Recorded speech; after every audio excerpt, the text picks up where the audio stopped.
Call 647, Council signing. Be seated. This is the case of the State of Ohio versus Brooks Skylar Richardson, case number 2017 CR 33292.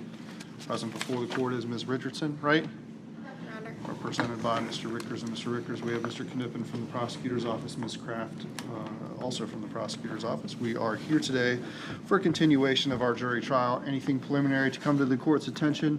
Mr. Knippen on behalf of the state? No, Your Honor. Mr. Rickers on behalf of the defense? No, Judge. Are we ready for our jury? Yes, Your Honor. All right, Mr. Mullins, go get our jury.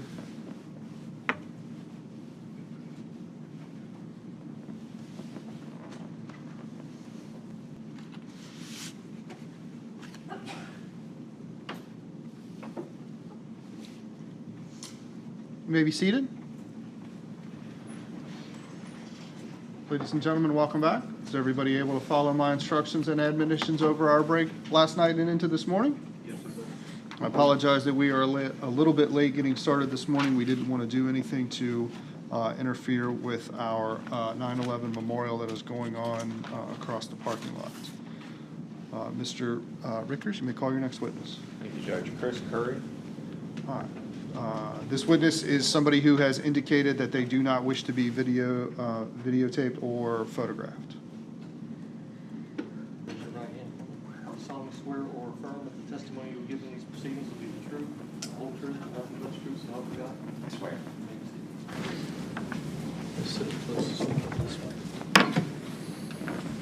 You may proceed. Mr. Curry, can you please state your full name for the record and spell your last? Christopher David Curry, C-U-R-R-Y. And how old are you? I am 50 years old. Do you have family? I have 2 children, a son and a daughter. And where do you work? I am a senior English teacher at Carlisle High School. How long have you been a teacher? 24 years. And how long have you taught at Carlisle? The last 21 years. What do you teach? You said senior English teacher? I do. I teach standard senior English, which most kids teach or take, and then I teach a dual credit college class, which would be English 101 and 102.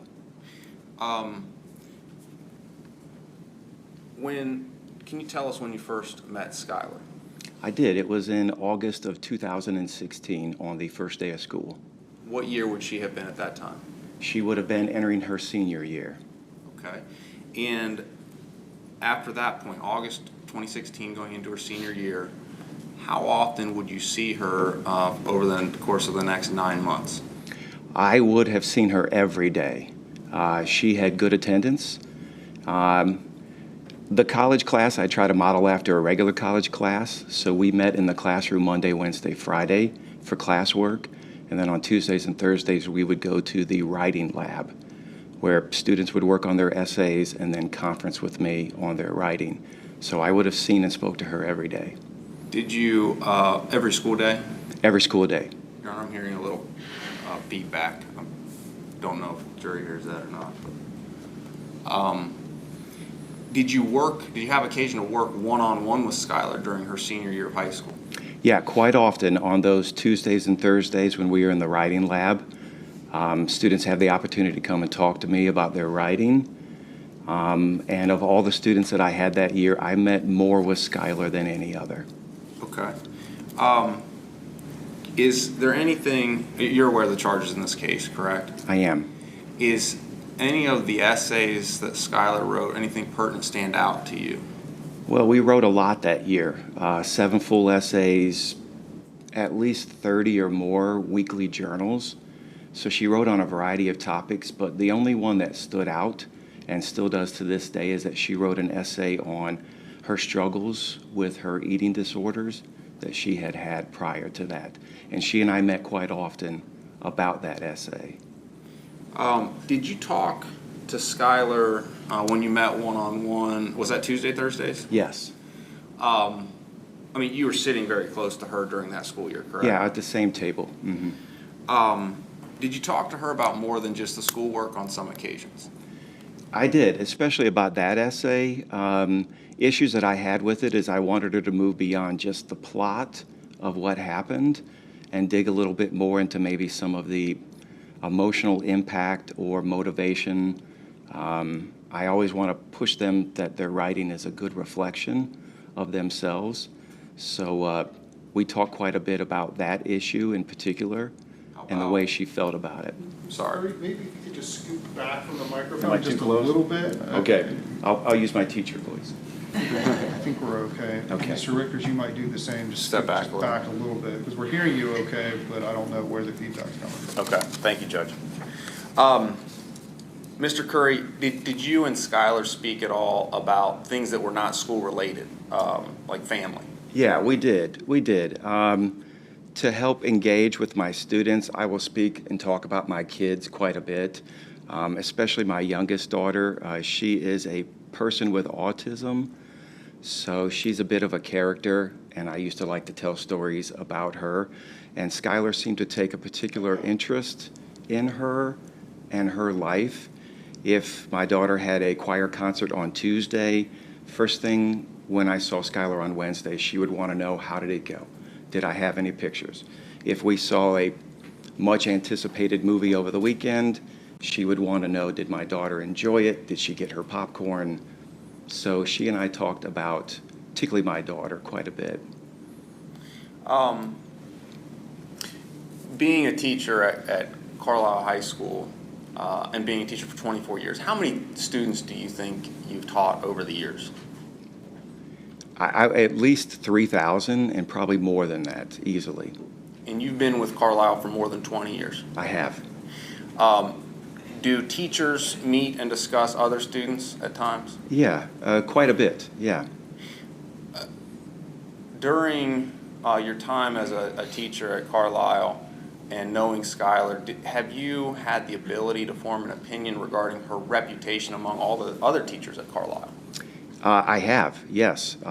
She was known to be a hard worker and someone that always followed the rules and did what she was told in class. She was one of those students that you wish you had 25 more of them in class, and she had that reputation amongst everybody. Could you gauge how much respect she had for authority figures like teachers or principals? Yeah, I mean, in general, I mean, that was the reputation she had. Specifically, I knew that for a fact just with my relationship with her. If I made a critique or a comment on an essay that she had turned in, I knew for a fact that that was the last time that mistake was going to be made for Skylar. I think that she didn't want to disappoint me and was always wanting to be a good writer and wanted, and my opinion mattered to her. How was she, if you know, to other students, her peers? Yeah, obviously she was well liked and popular, but I know for a fact sometimes we'd eat lunch and I'd have to go through the student cafeteria, and I noticed on many occasions that she would sit at a table with just one other student. He was also a child on the autism spectrum and many times would be forced to eat alone. They're ghosts in our school, and I noticed on numerous occasions that Skylar would sit down and eat with him so that he didn't have to eat by himself. And you know, she could have eaten at any table she wanted to, but always would sit and eat with him so he didn't eat by himself. And you personally saw that on occasion? On numerous occasions, yeah, because, you know, I mean, I'm always looking to see who kids are eating with. Lunchroom, cafeteria, that's a viper pit in school, right? And that's where kids struggle to find their place. My daughter struggles with who to eat with at lunch. So when you notice this certain student sitting next to Skylar, I mean, the two of them don't go together, but they do in that occasion. And it was well known that she would put money on his account when he didn't have any money left to eat. And it was well known in our school that she had done that a number of times. You said that you met with Skylar once or twice a week? Yeah, Had her in class 5 days a week? yes. Did you have any inclination, any sign that she was pregnant? I did not at all.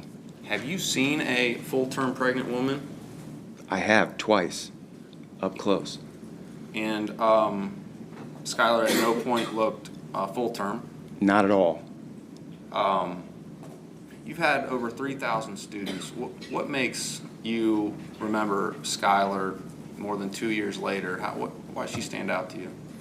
Well, most of the students I've had were all really good kids, but they have a tendency to blend together in my memory. It's the nature of the business. You have so many students. You have some that might excel in academics, just be strong students. And then sometimes you have students that are just genuinely good people that care about others. But rarely do you have some that fall into both categories. I can count on one hand the number of students that I had that fell in both those categories, and I remember all of them, and Skylar Richardson was one of them. Thank you. One more. No questions. Thank you, sir. You can step down. Thank you. Next witness. Ashley Brown, Your Honor. And Ms. Brown is also one of our individuals who has requested not to be filmed or photographed. You solemnly swear or affirm that the testimony you will give in these proceedings will be the truth, the whole truth, and nothing but the truth, so help you God? I swear. You may proceed. Ashley, please state your full name and spell the last for the record. Ashley Brown, ASH, or LEYBROWN. Are you nervous? Yeah. When did you graduate from Carlisle? 2017. Your same year as Skylar. Yeah. Can you tell us a little bit about you now? Where do you work? I have 3 jobs. In the mornings, I go and take care of a little special needs 11-year-old. I get her ready and put her on the bus. My second job is I work at, it's called Lovely's Farm Market. It's a little mom and pop shop on the weekends. And then I'm also a softball instructor, so I work with little kids doing hitting and pitching drill. Is that because you had experience playing softball? Yes, I've been playing softball since 10 years. I just retired this year, and I went and played in college too. When did you first move to Carlisle? 4th grade. And when did you first meet Skylar? Around 5th grade. You two became friends. Yes, we did. And throughout school, from 5th grade, how old were you in 5th grade? 10, maybe 11. I don't know. Okay. Did you see Skylar almost daily for Yes. really the rest of your life? Yeah, How old are you? 20. Seen her less the past couple years, though. Yeah, I mean, we still hang out quite a bit on a regular basis, but we're not in school together, so it's not every day. Okay. Did you have the ability to see Skylar interact with other students in your school? Yes, I did. How did she treat other students? She was always kind to everyone, even the kids that didn't hang out, like in our group, per se. I would always see, like, they'd come up to Skylar in class and talk, and you could see, like, they had a relationship that, at the time, I didn't even realize she was friends with kids that we didn't all hang out with. Always included everyone. Did you ever go to, like, her brother's baseball games or sporting events where she was in the attendance and not cheering? Yes, I did. Can you tell us about what she would do there? So obviously watching the game, but there's a lot of time little kids of the brothers playing baseball, and there's one little girl in particular that took a real interest to Skylar, and Skylar took an interest to her, and Skylar would always bring like coloring books or her makeup or try to do stuff that they could do at the game, whether it be them playing to the side or her dressing her up or coloring, or even if they were just actually watching the game, the little girl would sit on Skylar's lap the whole time, and as soon as Skylar would walk up, she'd run to her, and she was attached at her hip the whole time till they left. Did you two see each other, you and Skylar, outside of school back when you were younger, after you turned 16? Yeah, we'd hang out on weekends and Did you go out to eat? yeah, go out to eat. How'd Skylar treat waiters and waitresses? Very well, honestly. She, like, after we would eat and, you know, you have all your plates and napkins, and silverware, she would like gather all of our stuff, like put all the plates together and get all of our dirty napkins, which is something I never even thought to do, and basically wipe off the table, clean the table, so the waitress would never have to do anything. She wouldn't want to cause the waitress to have to do any more work. Or I've even seen her like where they completely get her food order wrong, and she'd be like, oh my gosh, like, should I tell them? Like, I don't want to bother them.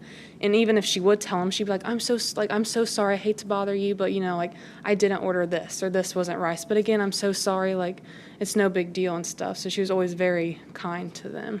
If you could scoot back in your chair just a little bit, I think we're getting a little feedback that might help. Okay. That's good, thank you. How would you describe her character for confrontation? Was she confrontational? No. Were there situations where you and your friends would have to stick up for her if people were mean to her? Yeah, there's a couple times in particular where girls are bullying her pretty bad, and she just wouldn't stand up for herself at all. And a couple times me and another girl in particular would have to kind of take up for her because she didn't want any problems with anyone and wouldn't stick up for herself. People pleaser? Yes, Prefer to very much. tell people what they want to hear as opposed to Objection. Overall, go ahead and answer if you can. If there's one word to describe Skylar, it's a people pleaser. She never wants to cause anyone any problem. She always wants to make everyone around her happy, even if that means people she doesn't necessarily like. She won't go out of her way to even stick up to herself for herself. You're aware she's accused of murdering her baby, are you not? Yes. Do you have an opinion, knowing her all these years, if she has the ability to hurt another human being? No, not at all. I've never even seen Skylar be mean to another human being. She would never hurt another human being, especially her baby. Thank you.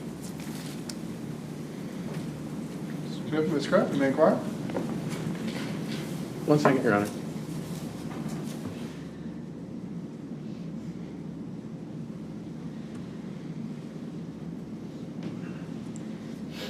Good morning, ma'am. Good morning. So I know we now know, and I'm sure that you know as well, that Skylar, whether you believe that she could have hurt her baby or not, that she did in fact conceal a pregnancy, gave birth in the middle of the night, and then buried her baby in the backyard. Are you aware of that? Yes. Would you have thought she was ever capable of that until you heard that it happened? Can you rephrase? Sure.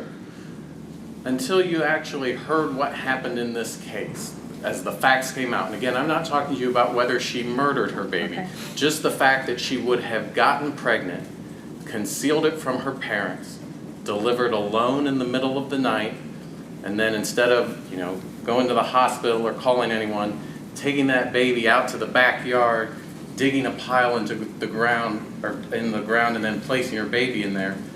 Prior to knowing that about her, would you have ever thought that she was capable of that? I mean, when everything came out, I was shocked. Yes, I was shocked. But I don't know.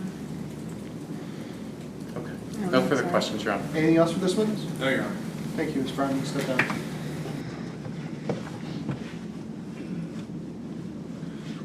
Ladies and gentlemen, I know that that we just got started here this morning, but I'm going to take a break so that I can try to fix our feedback issues that we are having. So don't get too comfortable back there, because we're going to try to make some tweaks to our AV, and we'll get you back here in the next 5-10 minutes or so.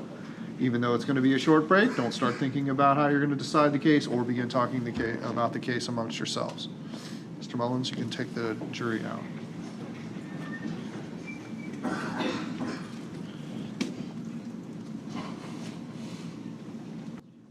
You may be seated. We are on the record outside the presence of the jury. We're going to go ahead and take a break, but I am going to stay in the courtroom, and we're going to continue to try to work on our microphones a little bit, and so we will still be on the record recording. So your mics will be active. Just sort of keep that in mind if you're going to do that. Your Honor, may I add one person to the no photograph video list? And Okay, who's that? Annie Campbell. Annie Campbell. That's correct. All right, we will add Annie Campbell to the list of folks that does not want to be photographed or videotaped. When do we believe Ms. Campbell will testify? This morning. Okay.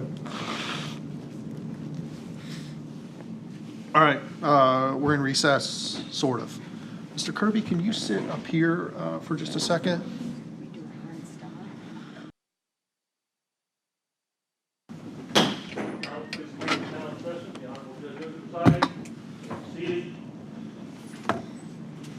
Mr. Schutt, you gonna fetch the rest of your team for us, or are they?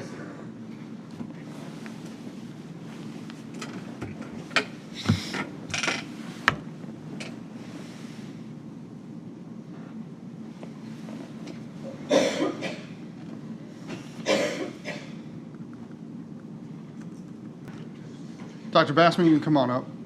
Thank you, Your Honor.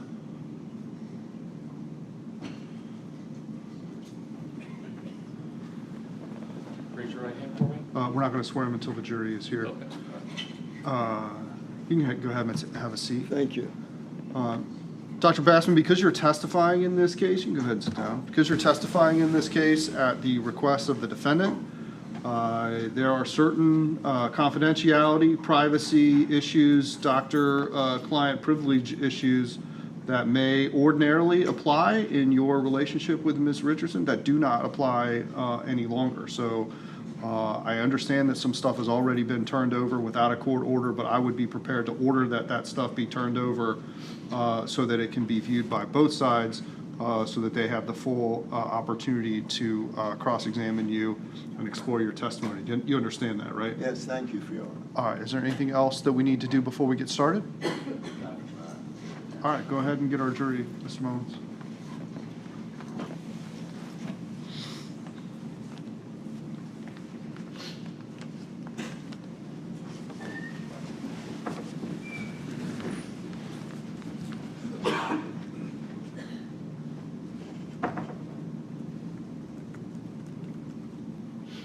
You may be seated. Ladies and gentlemen, is everybody able to follow my instructions over our quick break? All right, Mr. Mullins, please swear the witness. Stand. Raise your right hand. Do you solemnly swear or affirm that the testimony you will give in these proceedings will be the truth, the whole truth, and nothing but the truth, so help you God? Yes, I do. You may be seated. Thank you.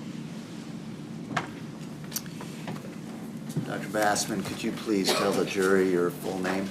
Yes, I will. My name is Dr. Stewart Bassman. And what is your professional address? My professional address is 1955 Mears Avenue, Cincinnati, Ohio. Are you a psychologist? Yes, I am. Can you tell the ladies and gentlemen of the jury your educational background, please? Yes, I will. I have a bachelor's degree in philosophy and speech from Brooklyn College, Brooklyn, New York. I have a master's degree in mental health services from the New School of Social Research, New York, New York. And then I have a doctorate in counselor education from the University of Cincinnati, Cincinnati, Ohio. So being from New York, is that where you got that accent? Yes. What notable trainings and or experiences did you have during the time you were becoming a psychologist? During the time that I was becoming a psychologist, I participated in an intensive internship in conjunction with my master's at the Postgraduate Center for Mental Health in New York City. It was an intensive program learning about assessment, diagnosis, and treatment. Subsequently, in completing my doctorate at the University of Cincinnati, I had pre and post training before I received my licensure as a psychologist in continuing to do assessments, diagnosis, and treatment of individuals suffering from mental disorders. Are you currently licensed in any states to practice psychology? Yes, I'm licensed both in Ohio and Kentucky. How long have you been licensed, Dr. Bassman? Approximately 34 years. As a psychologist, are you affiliated with any governmental institutions, courts, or anything like that? Well, at the current time, I am a consultant to the Adams County Prosecutor's Office. I currently am a consultant to Warren County's adult probation, and I've been doing that for many years. Are you a member of any professional associations, societies, organizations?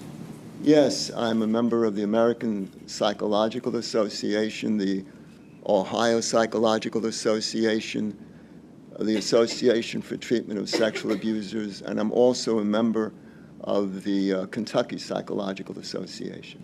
Do you have any professional honors? Yes, I've been very fortunate. I had taught at the University of Cincinnati for 9 years, and while I was teaching, I received 2 awards for Teacher of the Year. I also received honors from the Ohio Department of Youth Services in terms of my work with adolescents. I've also received awards from an organization working with victims of sexual abuse. Have you testified previously in any cases as an expert?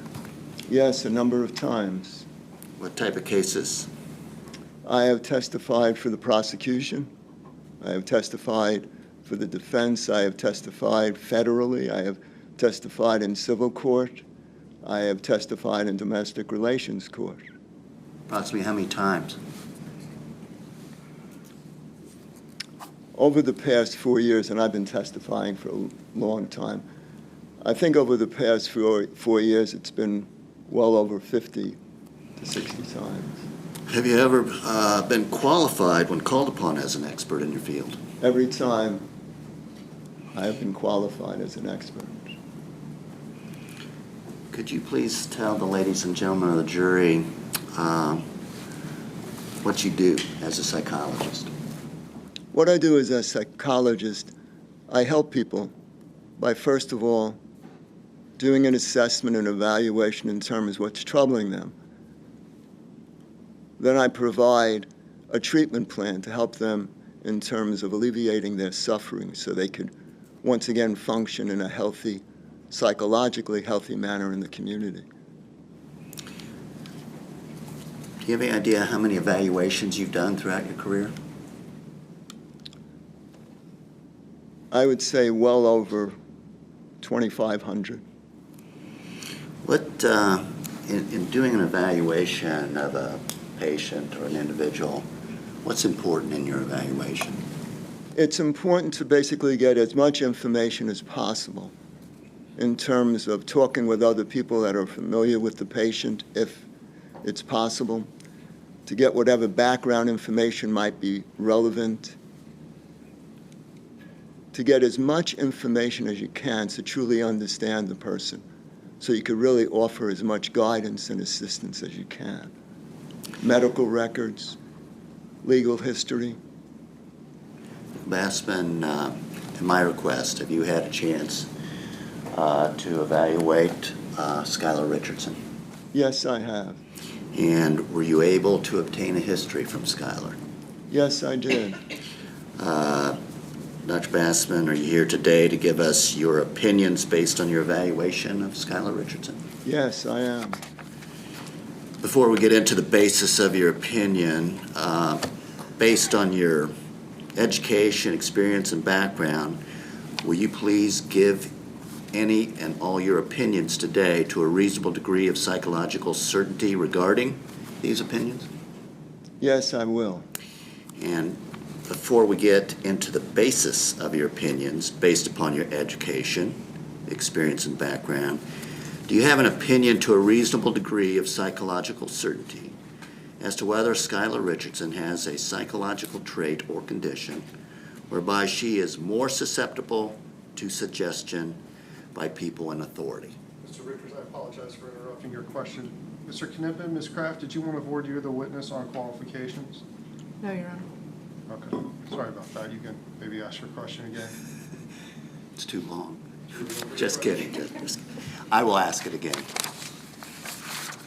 Before we get into the basis of your opinions, based upon your education, experience, and background, do you have an opinion to a reasonable degree of psychological certainty as to whether Skylar Richardson has a psychological trait or condition whereby she is more susceptible to suggestion by people in authority. Yes, I do have an opinion. Can you tell us what that opinion is? Yes. With a reasonable degree of psychological certainty, it is my opinion that Skylar Richardson suffers from a mental disorder that predisposes her to comply and submit to people in authority. Doctor, may I approach? Thank you.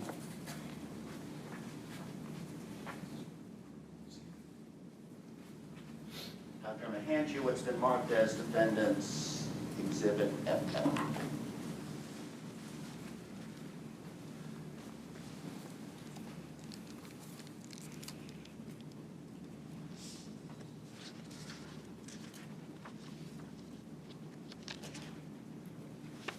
Yes. Could you tell the jury what we just marked and what I handed to you?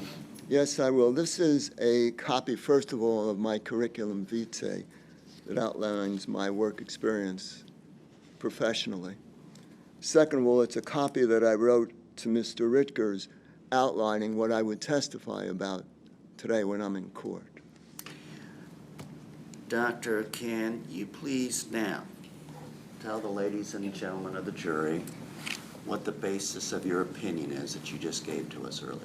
The basis of my opinion is, first of all, I'm being in this field for more than 30 years, working with thousands of individuals, having completed thousands of assessments, evaluations, as well as reviewing the information that was given to me by Mr. Ritgers in terms of reviewing the medical, reviewing the interrogations, both of the interrogations in their entirety, transcripts of the interrogations, as well as spending over 10 hours with Skylar Richardson, as well as meeting with her mother, as well as her father, administering to Skylar a number of psychological tests, which are objective, nationally recognized tests, in order to come to this opinion.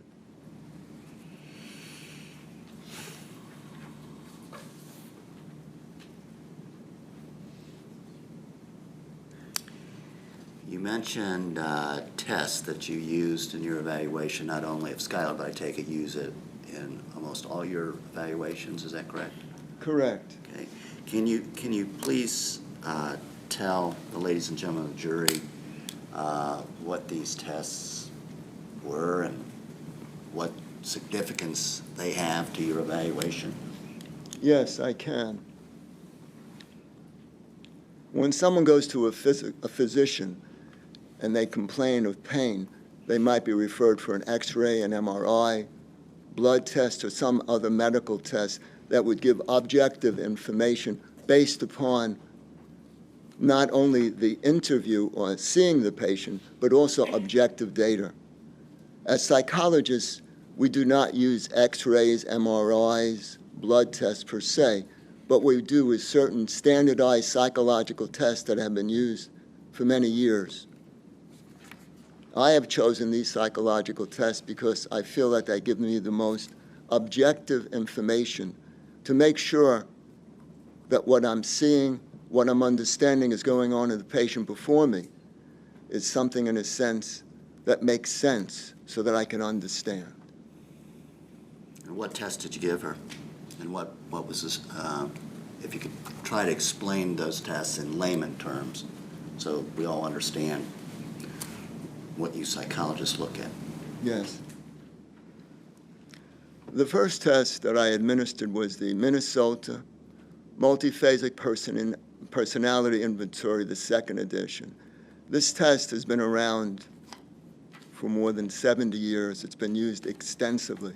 And what this test does, it gives us a computer scoring of certain responses that a person makes in terms of a true and false questionnaire. It has been widely used. In fact, it's the most widely used psychological test in the world. It's objective, meaning that it's not something that I'm doing or that I could influence. It's something that the person takes on their own. It's commonly called the MMPI-2 because it's the second edition. The second test that I administered was the Milan Adolescent Clinical Inventory. This is a test that's used for adolescents anywhere from the ages of 12 to 13 to 19.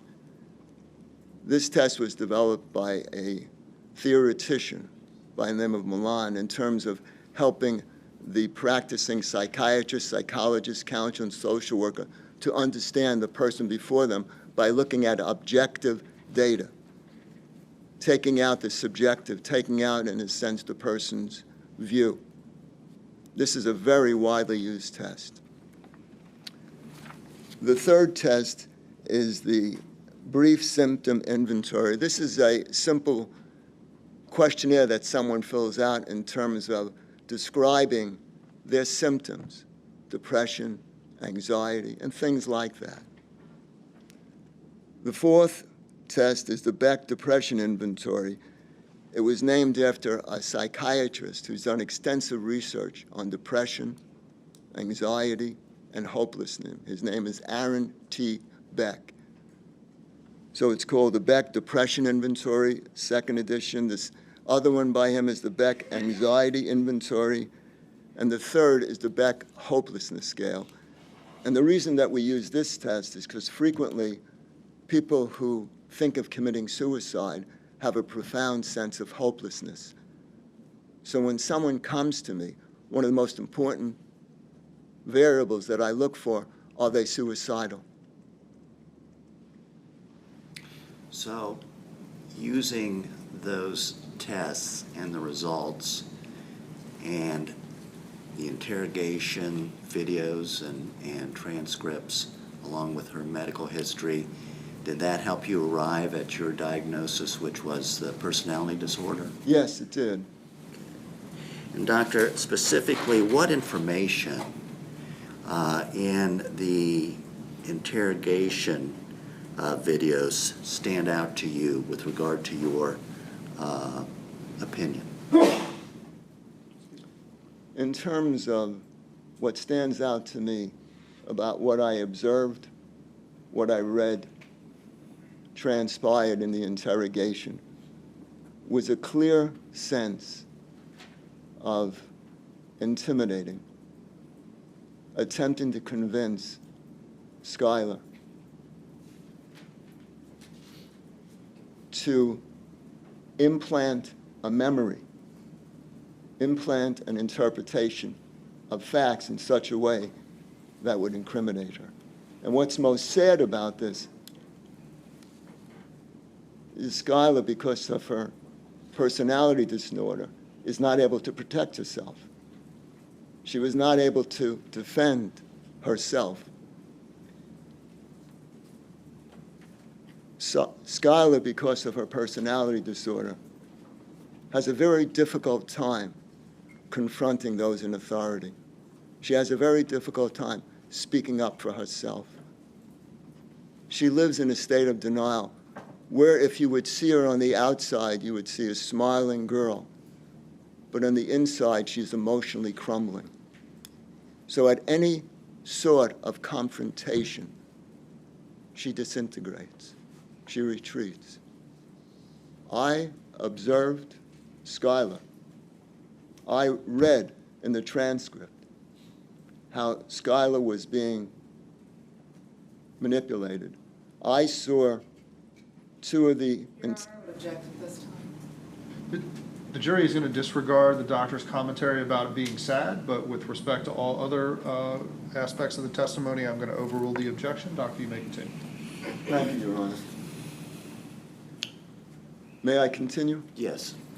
What I observed is here were two interrogators who took her hand. Here is a young girl who's in a very vulnerable situation, who's under extreme stress, who doesn't know what's going on, who in a sense has learned to believe that the police, the authorities are there to protect her, to keep her safe. And by taking her hand, and by continually using leading questions, leading statements, they attempted Skylar to say things that she knew were false. Objection, Your Honor. Overruled. To say, You may continue. thank you, to say things that she knew in her heart were not true. But because of her personality disorder, she cannot stand up for herself.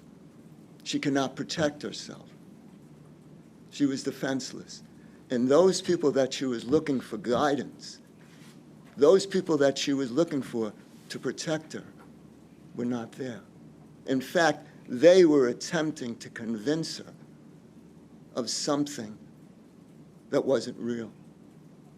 Objection, Your Honor. Counsel approach.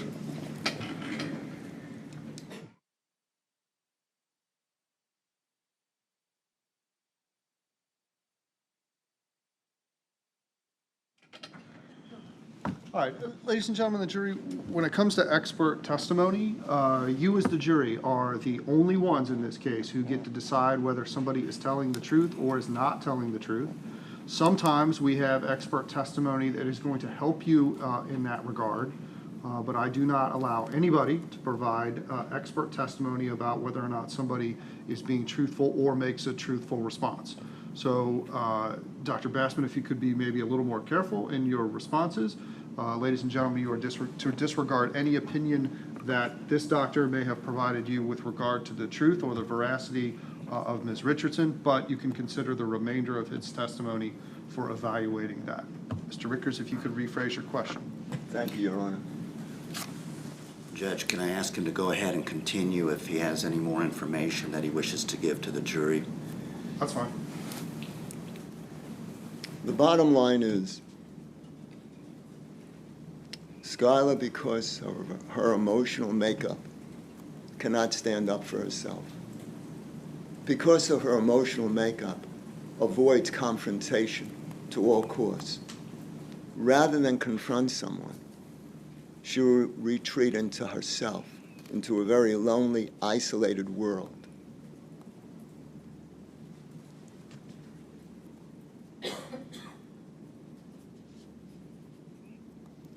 I observed Skylar. I read in the transcript about her being forced fed, about her setting fire to a baby,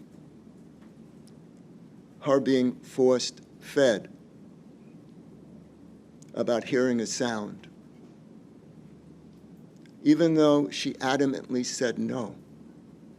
And that, in one sense, is remarkable for Skylar to have said no. But unfortunately, she was worn down. And she submitted. And she complied. Objection, Your Honor. Overruled. And that is part of her personality makeup, to, on the outside, comply and submit. And unfortunately, she's been doing this throughout most of her life. Dr. Bassman, you're aware in your evaluation the texts that Skylar sent to her then boyfriend 5 or 6 hours after she gave birth to the stillborn, are you not? Yes, I am. And I'm specifically referring to that text where she says she's so happy, her belly's flat again. I'm just so happy. What's your reaction to that? I am not surprised. I'm not shocked. Skylar's one way of dealing with pain is denial. The way that Skylar deals with tragedy is to put it into a compartment, is to hide it away somewhere in her mind. There was a song that was popular in the 1950s, and the name of the song was "Smile Even Though Your Heart is Breaking." Smile even though your heart is aching. That's Skylar. What she did She compartmentalized. She went to a fantasy world. She went to a world where she thought she was in control. And that is synonymous with this personality disorder, denial. Going to a place where you can retreat, a safe place in your mind where you can disregard the tragedy, the trauma, the pain, the suffering, the aching heart, and pretend like it didn't happen. Doctor, have you counseled other individuals who have this trait of being highly suggestible? Yes, I have. Many. Over 1,000. What is the significance of having this trait of being highly suggestible as it relates to Brooke Skylar Richardson? If you haven't already told us. The consequence of this, you cannot stand up for yourself. You cannot deal with confrontation. See, the person with this disorder, again, is terrified of confrontation. They're terrified of being abandoned. They're terrified of being rejected. So they put on a face, they put on a veneer, a demeanor, so you'll like them. So you'll accept them because they're so afraid of being seen as disagreeable. And what happens is they're alone. So even though they can be with people, they're still alone.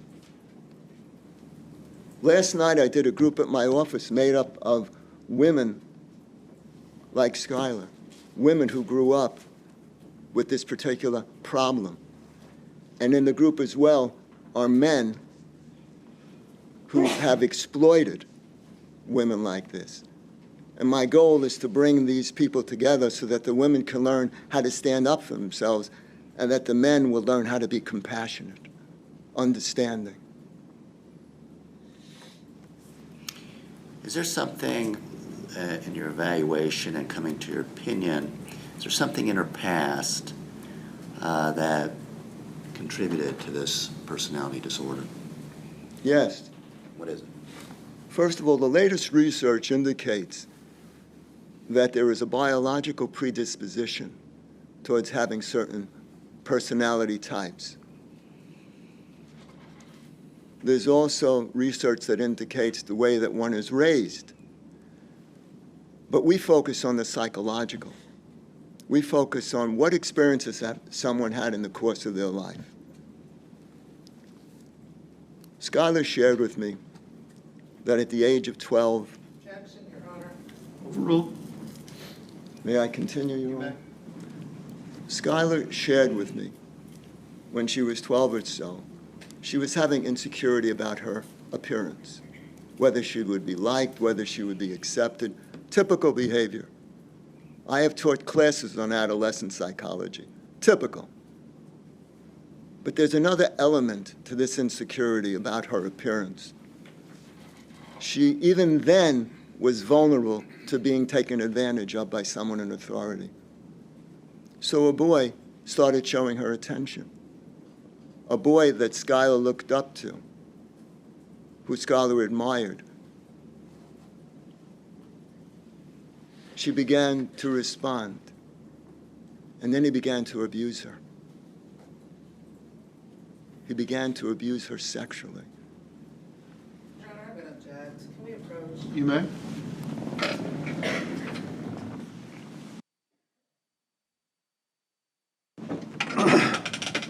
Mr. Rickers, you may continue.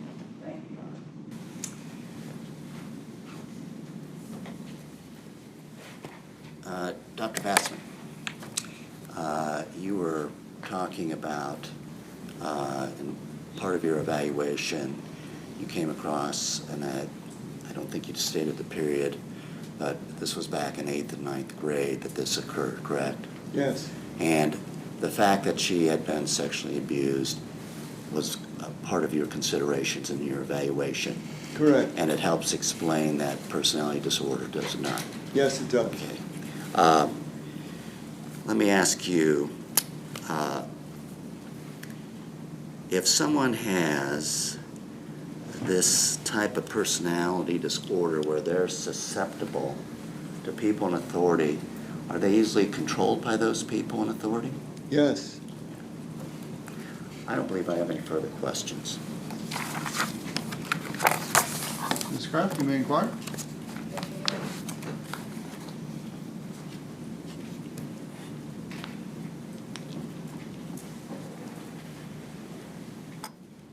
Good morning, doctor. Good morning. Now, you're here today because you completed a psychological assessment on Miss Richardson, correct? That is my understanding. And based on the psychological assessment that you completed, you reached a conclusion that she has a dependent personality disorder. Yes, ma'am. And for you, that's an intense fear of displeasing others, receiving disapproval, rejection, being abandoned. Correct. Okay. And from that, you then translated that into a fear of authority figures. I didn't hear the last comment. From that, you translated it into, or you represented to the jury that that is a fear of authority figures, correct? I didn't translate it to a fear of, that's part of the dynamics, that's part of the problem. Okay. And in this case, you're specifically talking about law enforcement. Yes, A good portion of your diagnosis of Miss Richardson is based on self-report, correct? it depends what you mean by a good portion. Well, when you referenced the 10 hours of interviews Yes, and the meeting with her mother, meeting with her father, when you looked at the collateral information, separate and apart from the testing, that's self-report, correct? correct, yes it is. So with regards to that information, you are reliant upon what is told to you, what they choose to tell you. Not entirely. Again, it's a holistic, that's why I do psychological testing. Correct. To basically get a more comprehensive view.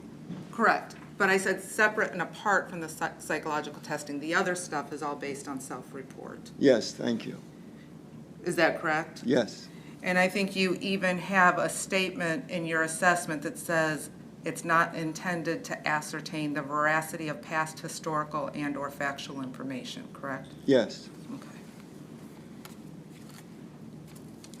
And when Miss Richardson comes to you, she's not, as in the sense of like the groups that you talked about or the patients that you treat, she's not coming to you for treatment. She's coming to you because she's been referred there by her defense attorney to try to determine why she made certain statements in the interview. yes,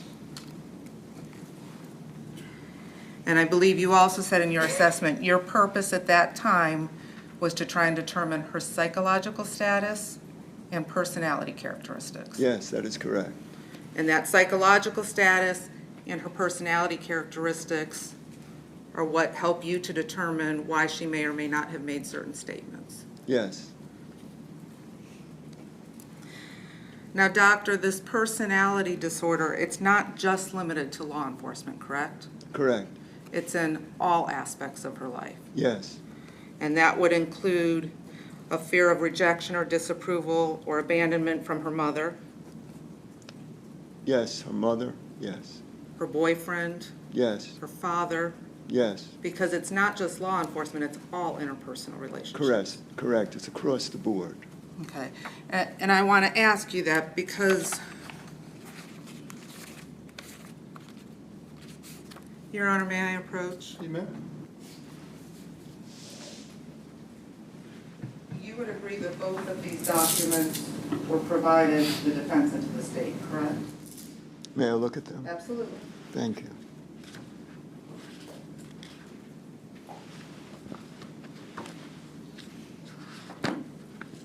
Yes, yes, The report and the assessment that you provided to us. The assessment, his report and the assessment. His report and his assessment.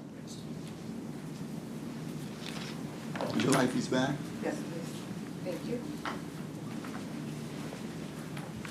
And it would be fair to say you conduct the assessment and then you write the report, correct? Yes, correct.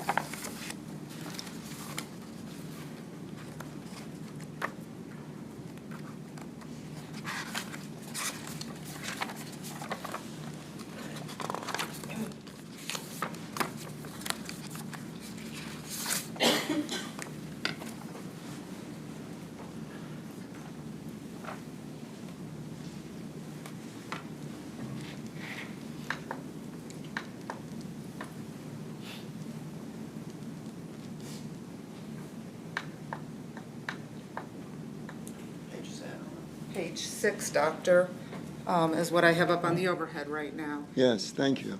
And I know that you told the jury that this dependent personality order translates to her fear of law enforcement, but in your assessment, can you read that paragraph? Yes, would you like for me to read it out loud? Please. Okay. What appears to be the most notable outcome of this assessment is the patient's personality pattern with regard to her intense fear of displeasing others, receiving disapproval and perceived rejection and being abandoned. The patient acknowledged that in reality those fears were largely irrational and unfounded within her interactions with her family. However, she remarked that in spite of having those understandings, she still could not dispel this fear that her parents might reject, disapprove, or abandon her. And that was information you gathered from her, correct, during the assessment? Correct.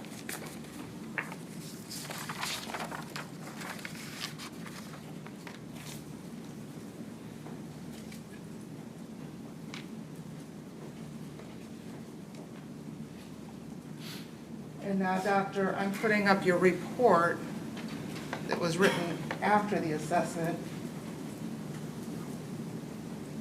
And can you read that top paragraph?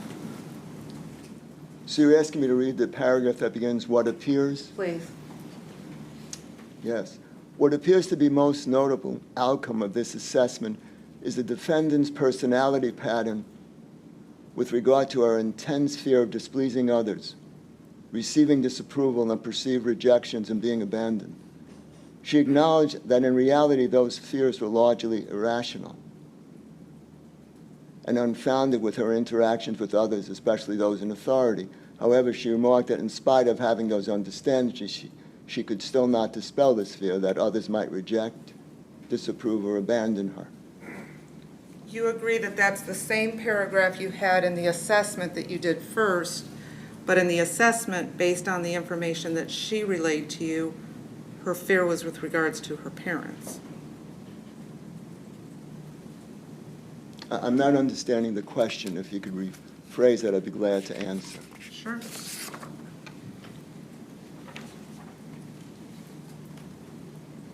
You would agree that you just read the same paragraph, but in the assessment, which was completed based on information that Ms. Richardson provided to you, her fear is with regards to her family. Yes. It doesn't say law enforcement. That's not the information she's giving to you, correct?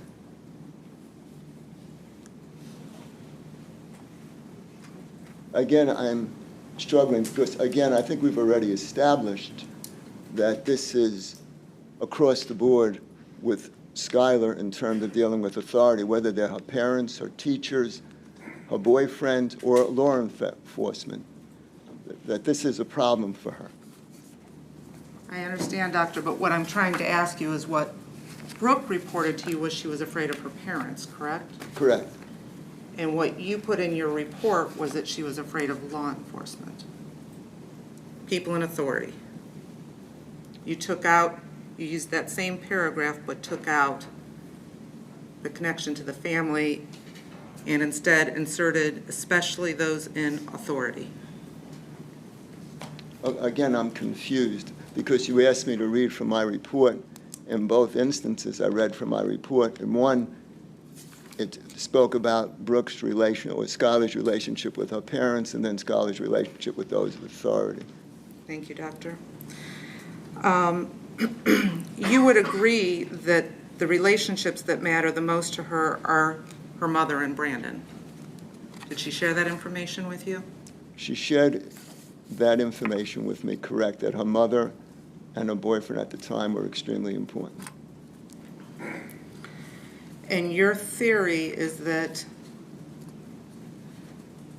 despite her relaying to you that her fear was of her parents, that this dependent personality disorder, she is predisposed to having such an intense fear of disappointing others, of rejection or abandonment, that she is extremely vulnerable when experiencing a high level of stress and that she can't stand up for herself. Correct.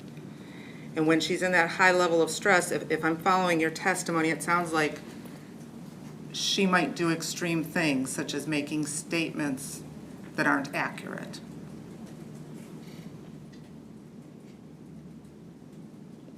So if I'm understanding the question, you're asking me, under high periods of stress, would Skylar comply with the authority? Mm-hmm. Yes. And make some pretty extreme statements? Yes. And that's just to avoid disappointing Detective Carter and Lieutenant Fain? Okay, you're going from one thing to another. So now you're asking me, in her interrogation, when she uttered certain extreme statements, was she complying with the two detectives? Correct. Yes. Correct. And you watched those interviews, correct? Yes, I did. Because you made reference to them, and I assume you're referring to the female detective, Detective Carter, taking her hand? Yes. Are you aware that in every instance where the hand-holding occurred, it was initiated by Miss Richardson? Am I aware that Skylar is the one who took Miss Detective Carter's hand? Yes. I focused more, not so much on Skylar taking the officer's hand, but by the officer holding her hand. Because to me, that's a violation of a boundary. That's a violation. Even though Miss Richardson's asking if she can hold her hand? Yes. Because as someone in a position of authority, especially, it's important to set boundaries, especially with a very vulnerable person. Because it, in a sense, reflects that you're safe. It reflects that, in a sense, I'm like your mother. You, a few moments ago, had asked me, who does she trust, who does she rely on the first or the most, and you even indicated her mother and her boyfriend. So here's someone who is acting in the role of a mother. So of course, Sky is going to extend herself. And you saw when Detective Carter said, can I have my hands are cramping up, and she let go of Skylar's hands, and within a matter of minutes, Skylar, again, can I please hold your hands? Exactly. But that was initiated by Skylar, correct? Exactly. And that's synonymous. That doesn't surprise me. It doesn't. Because in a sense, Skylar needs that reassurance. She needs to be comforted because she's in intense pain, especially under periods of stress. But it behooves someone in authority to maintain a boundary. Doctor, you agree making statements like, I might have killed my daughter, I might have squeezed her too tight, and that's when she died, or making statements that she might have tried to burn her and cremate her, those are pretty extreme. Yes, they're extreme statements. You would agree most people can't conceive of committing such an act, let alone admitting that you engaged in it just to appease someone else. Okay, that's two questions, because the first question, oh, You would admit that most people can't conceive of committing such an act. you're making a broad generalization in the first Doctor, sentence. do you Yes. think, Dr. Bassman, do you agree or disagree with that statement? If you could repeat that, I'd really. do you think most people can conceive of committing those types of acts? No, I don't. Do you think most people can conceive of even admitting that they would do that to a child just to appease someone? It depends upon when you say most people. I don't know most people. All I know is the people before me. Again, people with a dependent personality are going to comply and say things. Well, let's talk about some of the things we know about Miss Richardson. You know she was fearful of this pregnancy, correct? Yes, You know that she was fearful about her mother's reaction, correct? yes, You know she was fearful that if Brandon found out, he might leave her or abandon her. yes, And that because of those fears, she concealed her pregnancy for 9 months. It's my understanding that Skylar wasn't aware that she was pregnant until almost at the end of her pregnancy. So it wasn't that she had concealed it for 9 months. You're aware that she never revealed that she was pregnant to anyone. at any point in time. Correct. You're aware that she secretly gave birth alone. Yes. You're aware that she snuck out of the house. Yes. You're aware that she went back to a tree line and secretly buried her daughter. That is my understanding, correct. You're aware that she came back into the house and cleaned up the entire scene. Yes. You're aware that days later she disposed of everything in an unknown location. That is my understanding. Doctor, you would agree that an unwanted, unplanned pregnancy is a stressful situation? Can be. Can be, yes. Having a baby is a stressful situation. Being pregnant is a stressful situation, especially someone with a mental disorder, someone who doesn't feel emotionally equipped to handle it. It's even more terrifying. It is. Especially if they're not emotionally attached to the baby, correct? That is a leap. Adding to the stress of an unplanned pregnancy, you would agree that when it's by a guy that you want nothing to do with, that doesn't help matters, does it? I want to make sure I heard what you said. You just asked me having a pregnancy with the father of the baby that you didn't want to have anything to do with would make it more difficult. Is that what I heard you say? Having an unplanned pregnancy with a gentleman that you want nothing to do with might increase the stress level. Yes. Being concerned about your new relationship with a guy that you're planning to have a future with might increase your stress level. Yes. Having a relationship with your mom where she's already let you know that being pregnant would be the equivalent of a ruined life, that would increase your stress level. Yes. Knowing that this might interrupt your plans to go to college in the fall, that would increase your stress level. Yes. You put all of that together, that's a lot of stress, isn't it? Yes, but you see, it's not all negative stress. There's a positive aspect of stress. In fact, there's a word called eustress, E-U-S-T-R-E-S-S. It means when someone, in a sense, takes the stress and also finds something positive in it. So in one sense, the stress could be something used positively, giving Skylar the opportunity to parent in the way that she wished she would have been parented herself. So it's not all negative. Well, it can be positive stress if she had an intention of parenting that child, correct? Yes. You're aware that she made absolutely no plans for the birth of this child. That I'm not aware of. Are you aware that she never returned for any appointments to Hilltop OBGYN? That's my understanding, correct. She never bought an article of clothing for this child? Are you aware of that? Am I aware of that? No. Are you aware she never bought a single diaper? I'm not aware of that. Are you aware there wasn't a piece of baby furniture in the house for this child? That I'm aware of, yes, correct. Are you aware that the father of the child was never made aware that he was going to be a father? I am aware of that as well, yes. Are you aware that the parents of the child were never told that they were going to be grandparents? Yes. Are you aware that there was not a single plan made for parenting this child?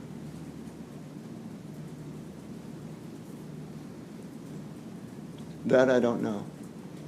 Well, did Ms. Richardson share for you, like she shared with the police, that she had no idea what she was going to do with this child? No, she did not share that with me. So there could be a positive aspect to the stress if it gave her the opportunity to parent a child, but there are no indications that she had any plans of parenting this child. You would agree with that? I'm hesitating again because I want to make sure I understand what you're saying. Your question again is, it's my understanding that she had no plans of parenting the child. Is that what you're asking me? Yes. That I don't know. Have you been provided with any information that she had any plans of parenting her daughter? No, but that doesn't surprise me. So when we talk about the stress in this situation, the stresses that we know, not ones that she didn't share with you. We know that it was an unplanned pregnancy, correct? She wasn't planning on getting pregnant by Trey Johnson, correct? That I don't know. She didn't want to have a relationship with him anymore. You know that, correct? Correct. She didn't want to lose Brandon if he found out about this baby, correct? Yes, that is correct. Her mother, who means the most to her, had already told her this was going to be a ruined life if she ends up pregnant, correct? That's my understanding, yes. She might risk going to her opportunity to go to college in the fall. Yes. Those are all stressors. Those are negative stressors, correct, doctor? No, there's stresses, but whether they're negative or not depends upon the individual. I have worked with women who've gone through certain similar situations who've been extremely resilient in the same situation. But we're not talking about certain women. We're talking about Brooke Richardson. Yes, exactly. And when Brooke Richardson is in a state of stress, you have already indicated she does extreme things. I never indicated she does extreme things. What I indicated to you in regard to your question, that she made some extreme statements based upon her interrogations. So in that particular area, but to generalize across the board is not fair and not reasonable. Doctor, again, you said that your job was to look at certain personality characteristics of the defendant, correct? My job was to evaluate her and not to look for personality characteristics. My job was to look and provide a psychological assessment. By assessing her psychological status and her personality characteristics? Yes. That's what's in your evaluation, correct? Yes. I want to ask you a few questions.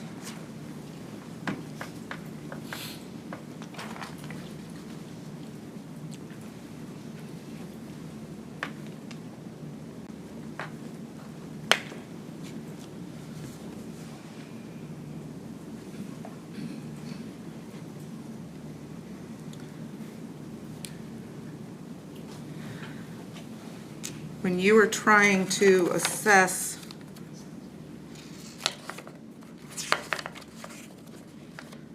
her different personality characteristics, doctor, Yes.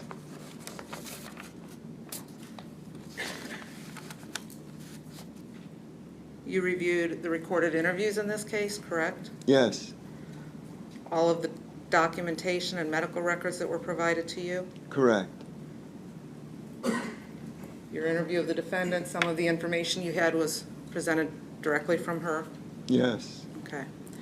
You would agree, based on all of the information that you reviewed, that at the time that this offense occurred, she was a younger, late teen female, Correct. 18 years old? Correct.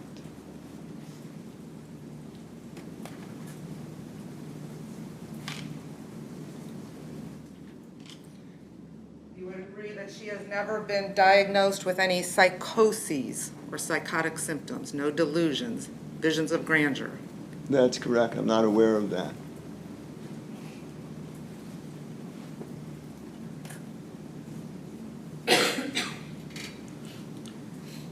Ms. Richardson shared, and you have no evidence indicating that she has any reported criminal history prior to this event? Correct.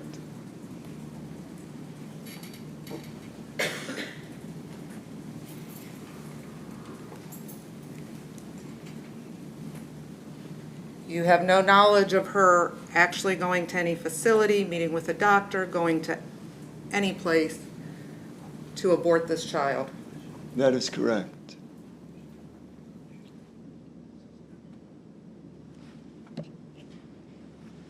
You are aware that at the time that this child was born, she had no relationship with Trey Johnson, the father of the child? That is my understanding.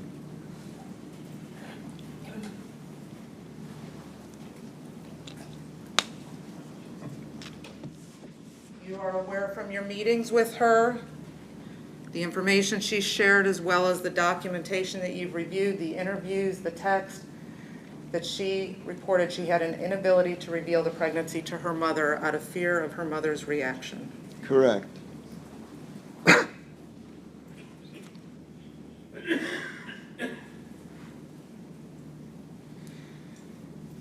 You are aware that the child was seen as an obstacle to her parental ambitions and goals, that there was a concern by her that this might interfere with her relationship with Brandon, and this might impede her ability to go to college in the fall. That I hesitate in agreeing with. I mean, obstacle is an interesting choice of words. Well, she was concerned about the impact this would have on the future relationship that she and Brandon had, correct? Yes. That was one of her goals, to have a relationship with Brandon and for this relationship to continue into the future. Exactly. Well, whatever mother is being pregnant for the first time is going to be anxious about their relationship with the child's father. This anxiety is normal. Fears, trepidation. It's a very normal part of being a parent. Okay. And she was concerned about the impact this might have on her future goal of going to University of Cincinnati. Yes. So those are two goals that she had, to continue this relationship with Brandon and to go to college in the fall. And she expressed concern about it impacting both of those things, correct? Yes, but a concern is not an obstacle. It could be an opportunity. Okay, so you take issue with the word obstacle, but you do agree that those are two goals that she had voiced concerns about. Two of the goals that she had shared with me is continuing her relationship with her boyfriend as well as being in her parents' favor. Yes. And you're aware that there was also discussion about if she had a baby, it would impact her ability to go to the University of Cincinnati in the fall? Yes. But again, this is normal, natural. That's fine. So I'll go ahead, since you don't like the word obstacle, I'll circle goals, okay? Thank you. You would agree that this is a child that was not wanted? No, I'm not aware of that. You watched the interviews, correct? Yes. Are you aware in the very first interview, page 12, before they even get started about really talking about what had happened, she told the investigator, "I didn't really want to have my baby, but I couldn't get rid of it." I'm assuming that's an accurate quote because I'm taking what you're saying as factual, so thank you Yes. for being yes. patient with me. Thank you. You're fine. So that's a declaration by Ms. Richardson saying, "I didn't want it." No, to me, that's a declaration of anxiety about being a parent. That's, to me, is a declaration about having mixed feelings, which is a normal part of everyone's life to have mixed feelings about certain events, as well as an indication that this is a person who's not to come to death with their baby's death. See, again, as I mentioned previously, dependent personality, you're dealing with someone who lives in denial. So in a sense, she at times is going to say things, and she at times is not going to be aware of what she's saying. So on a deeper level, she's reflecting her ambivalence, her mixed feelings about being a parent. And in this instance, trying to come to terms with the grief over the death of her baby. So this, to me, is understandable that it's not the conclusion that you draw that she didn't want the child. I'm accepting her actions and words for what they are. Ms. Richardson said, "I did not want to have my baby, but I couldn't get rid of it." You're aware of that? You're aware Yes. that she made that statement? Yes. You're aware that she had no plans to have the baby? She made no plans. We went through that. Yes. Once she confirmed her baby's existence, she continued to deny it and didn't tell anybody, correct? Excellent word. She continued to deny it. Thank you, because you're reinforcing what I just said. And part of the reason that she didn't have baby furniture is because, in a sense, you're talking about someone who's very naive, very immature, who, in a sense, doesn't think about diapers, doesn't think about preparing for these things. Because, in a sense, although she was 18 at the time, emotionally and psychologically, she was still around 12 or 13. So there's a sense of not being realistic and, most important, not being practical. You're aware she was a senior in high school? Yes, She was on the honor roll? yes, She was taking college classes? yes, She knew about having sex? yes, She knew about the consequences of sex? yes, She knew about birth control? yes, She knew how to prevent having a child. Yes. She was pregnant, and her statement to the police was, I don't want to have her, but I didn't know how to get rid of it. If you focus on the latter, but I didn't know how to get rid of her, there is a sense that, in one hand, Skylar is admitting that she was very anxious, but she didn't know how to deal with this situation. Now, what I'm hearing from you, you're taking it in some sense that how to get rid. But it's deeper than that. There is a sense of dealing with this anxiety, dealing with these fears, dealing with everything at that time. It's easy just to see it as black or white, but it's beyond that. Doctor, are you aware that she researched ways? She says she researched ways on how to get rid of the baby? Yes, I'm aware How to of have that. an abortion without going to the doctor? Yes. But did she? That's what she says she did.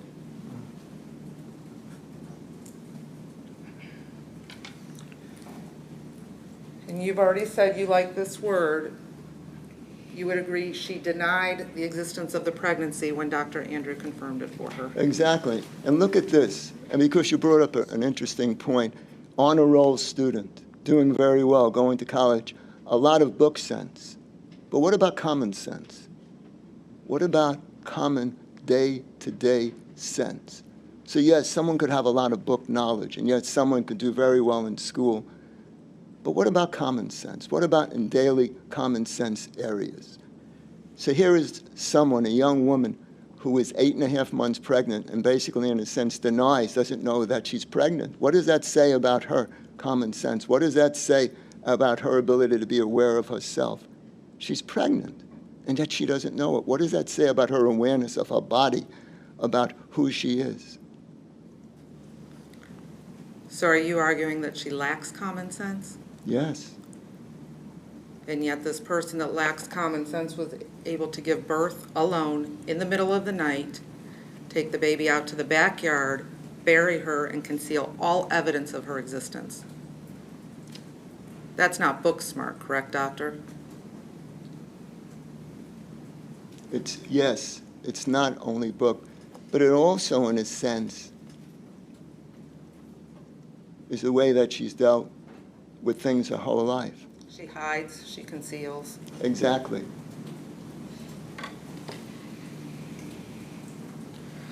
Doctor, you're aware that she gave birth at home, alone, in the middle of the night, and that there were no other family members present in that room, but were present within the home. Correct, that's my understanding.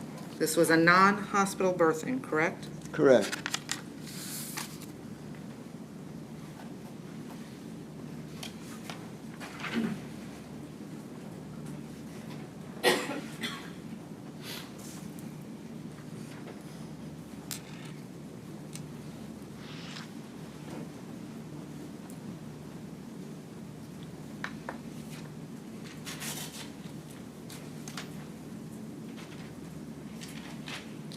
And you know all of those things from your review of your records?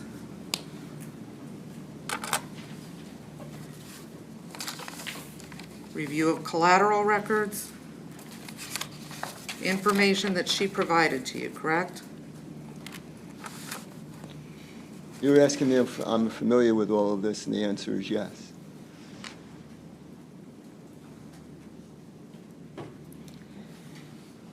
Doctor, are you aware that in your field,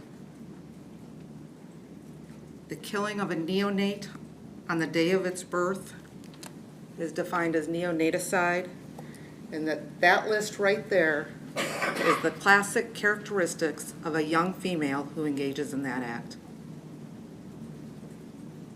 You're asking me if I'm aware of the criteria associated with the mother that kills their neonatal. You're asking me if I'm aware of that. On the day of birth. I'm not aware of this. You're not aware that, are you familiar with Dr. Philip Resnick? Yes. And in 1969, over 50 years ago, he did the first study and identified neonaticide as the killing of an infant on the day of birth by a young mother who has no psychotic symptoms or psychosis, no criminal history, no attempted abortion because that would require too much active action on her part. They're passive individuals. No relationship with the father of the child, an inability to reveal the pregnancy to her mother due to concerns of fear or rejection, the things that you talked about in the dependent personality disorder, that the child is an obstacle to the parents, and we'll use goals because you prefer that word, that the child is not wanted, that they deny the pregnancy, and they typically give birth while alone at home with other family members present within the home. You're aware of the study that he's done on that? I'm not aware of the study that he did. But I have heard the name, yes, but I'm You not have heard aware the of the name. study. And that this identification of neonaticide has been around for 50 years. It's been published in many journals. Are you aware of that? No, but it's interesting you're quoting something that's so dated. Are you familiar with the American Journal of Psychiatry? Yes, I am.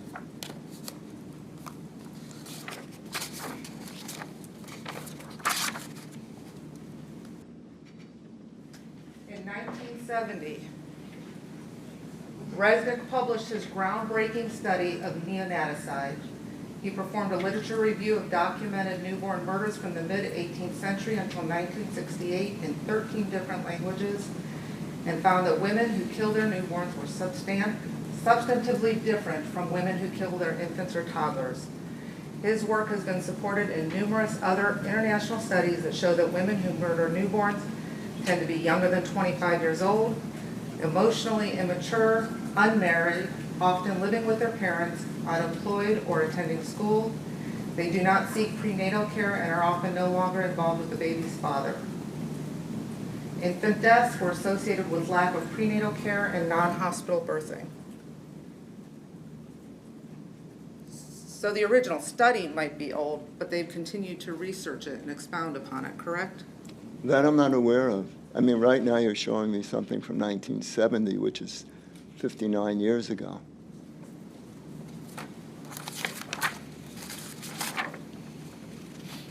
Your Honor, may I approach? You may. I understand the original study was 40 years ago, or almost 50 years ago now. So yes. this concept's been around for a long time. What is the title of that article, Doctor?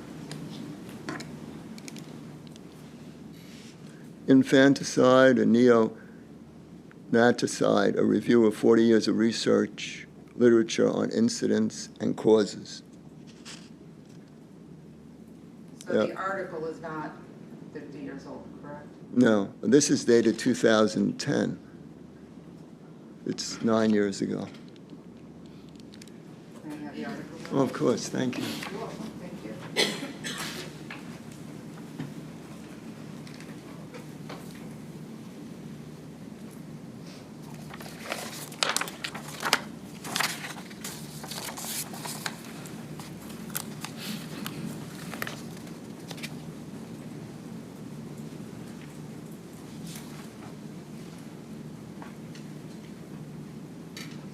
You would agree that this article that's reviewed now more than 40 years of studies on neonaticide said that the majority of infants killed in the first day are born out of a hospital, usually at the woman's home. You were facing that way when you were speaking, so I didn't hear you. You would Please. agree that this article that's now reviewing 40 years worth of studies and literature on neonaticide says that the majority of infants killed in the first day are born out of a hospital, usually at the woman's home. Well, that's what you're reporting. I wonder about the language. I wonder about the internal, external validity of this study. I haven't reviewed this study. I'm not an expert on this. But I have to be cautious in terms of looking at research and basically saying I agree or disagree. I mean, it's easy to get a checklist and basically check it off and believe that. But it's really not fair, it's not reasonable. And to make any type of conclusion based upon that is frightening. Because Doctor, let me ask you this. What does it mean when an article is peer-reviewed? it means that it has gone through review by people of equal stature educationally. And so if I relate to you that this article was peer-reviewed. You have no reason to doubt that, correct? If you say so, I believe you. You would agree that this article that has been peer-reviewed and summarizes 40 years' worth of studies on women who engage in the act of neonaticide also says that the hallmark example of neonaticide is that the newborn is unwanted, and so the woman, after concealing the pregnancy for 9 months, gives birth alone, and then kills the newborn via non-weapon methods such as suffocation, strangulation, or drowning. I'm focusing on the word kills. See, I wonder in terms of the research sample when you say kills, were these women convicted? Do they admit to actually killing the baby? See, you're asking me to comment something. You're giving a very broad generalization. As a psychologist, it behooves me to look at alternative explanations when somebody presents me with information. Alternative explanations are important, aren't they, Doctor? Yes.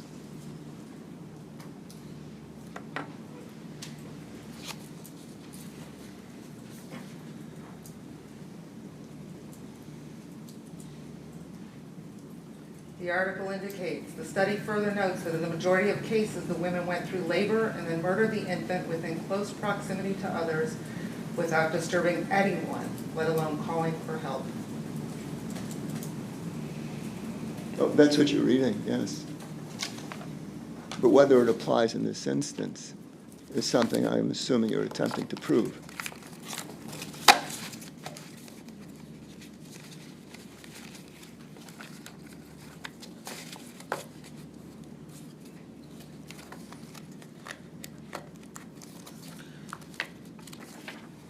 You're a psychologist, correct, Doctor? Yes, And you made a diagnosis of dependent personality disorder for Ms. Richardson. correct.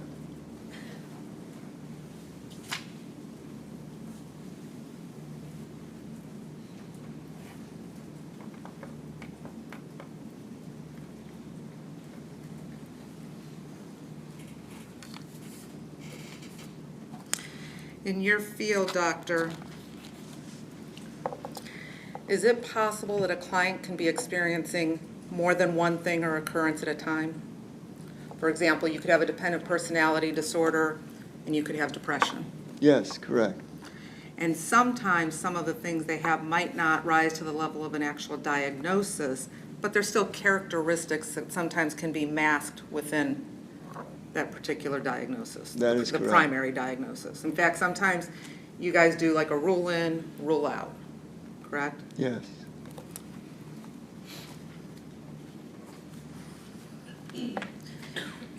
Isn't it possible in this case, possible, that we're not just dealing with an individual that has a dependent personality disorder, but that she is also someone that engaged in the act of neonaticide?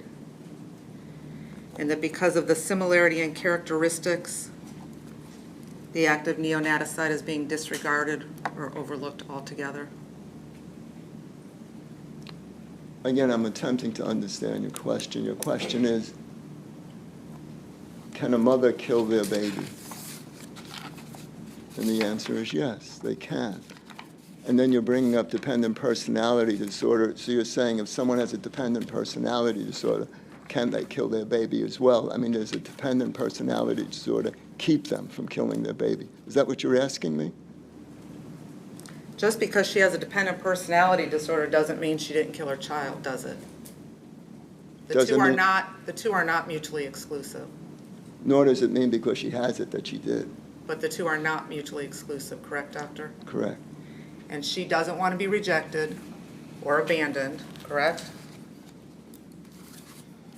And when But- she's stressed, she sometimes does extreme things. Correct, Yes. Doctor? Yes. Nothing further. Redirect?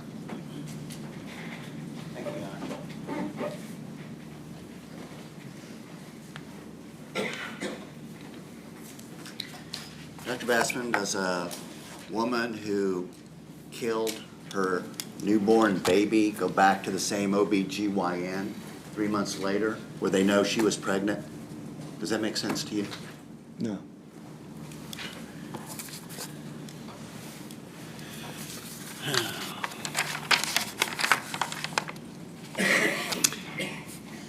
Ms. Kraft says, hide and conceal, hide and conceal.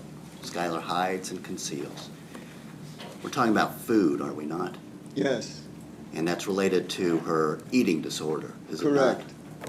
And that's typical for someone who suffers from bulimia or anorexia. Is that correct? Yes, sir. Do you know anywhere else in the records as hiding and concealing as that she came up with other than the pregnancy? Anything No. that you reviewed? No. Ms. Kraft said she did searches, plural, on, quote, getting rid of a baby. Are you aware that there was only one so-called search? That is my understanding. Are you aware that it was in the context of an abortion? Yes, Are you aware that she never went into any websites with that search? yes. And are you aware that she never did any further research? That is my understanding. And are you aware that that was confirmed by their expert, Deputy Wong, who downloaded? Objection, that's not the testimony. Overruled. You aware of that? There was no finding of any of those searches, quite frankly. That is my understanding.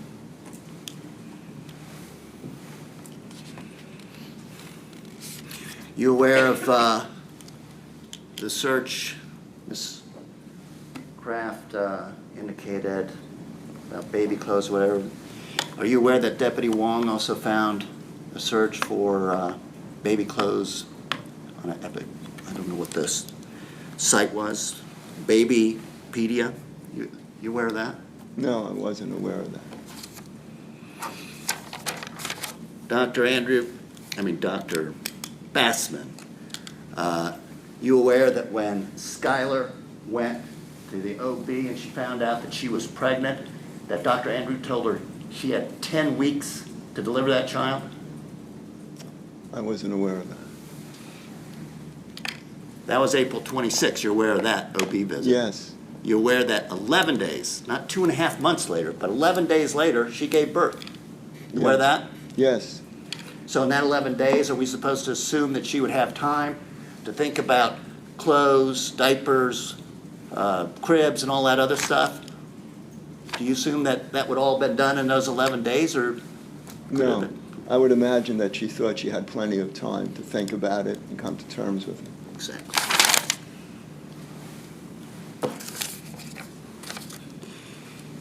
At the beginning of her cross-examination, Ms. Kraft's cross-examination, she talked about Skylar's extreme statements. Remember that? Yes, sir. You know, it's extreme, she would say, extreme statements to please others, right? Correct.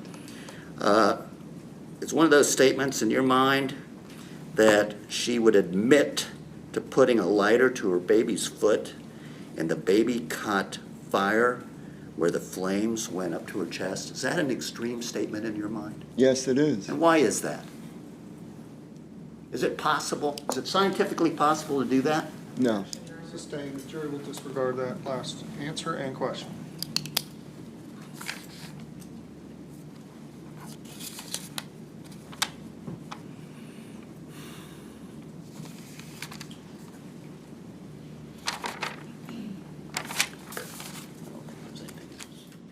Thank you, Doctor. Thank you. Anything else for this witness? Your Honor, thank you. Thank you, doctor. You can step down. Thank you, Your Honor.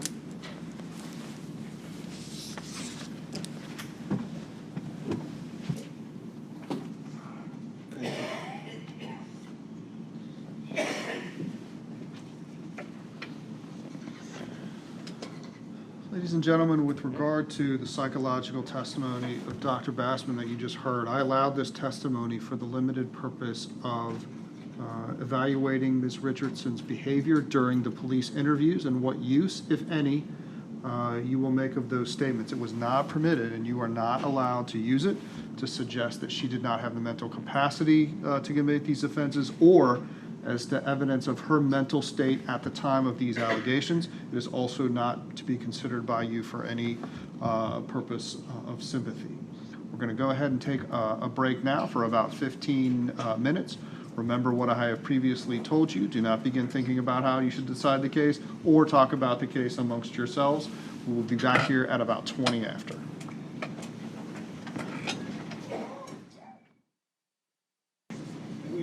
You may.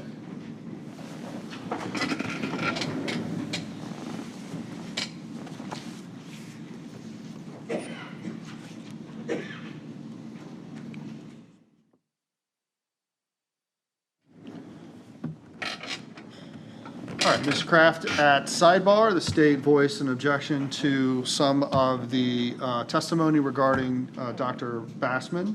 Do you want to place anything of the record on the record right now? Your Honor, Yes.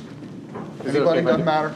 Judge, the state felt that Dr. Bassman's testimony going into an alleged, and I say alleged, I don't mean to demean it, I just don't know the facts and circumstances around it, sexual assault that Ms. Richardson may have suffered was not relevant to the proceedings for which we are here for today, and was again being used to try to garner sympathy with the jury. Okay. My concern, as I expressed at sidebar, that I did not see that contained in Dr. Bassman's report, but I think that he is allowed to testify as to the things that he relies on in reaching his conclusions, and it was appropriately limited. I also provided the jury with an instruction, and I am going to provide this instruction to them again in the instructions, not in the ones that you have right there. That is basically the same thing that I told them just now. Okay? All right, see everybody back here in about 15 minutes.